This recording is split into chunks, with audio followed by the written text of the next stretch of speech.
Zdravo svima, ja sam Jana Mančić, učenica 8. razreda i danas ću da vam predstavim jednu našu uspešnu učenicu.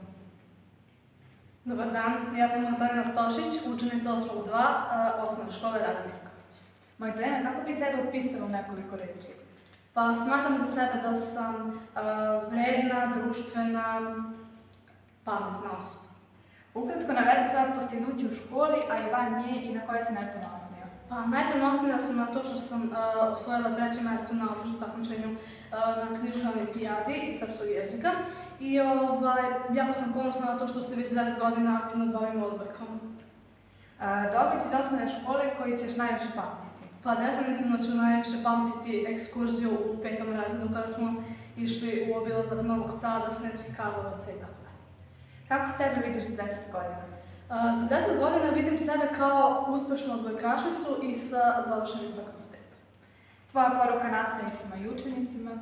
Moja poruka nastavnicima jeste da i dalje budu tako velika podrška učenicima i da nastave da ih uče tako dobro kao što su i nas učili. A poruka učenicima je da budu svoji, da uče i da rade vredno zato što će im to se jako isplatiti jednog dana. I šta možete vam kažeš nešto za kraj? Pa za kraj da budete svoji, da budete pametni, vredni i radni.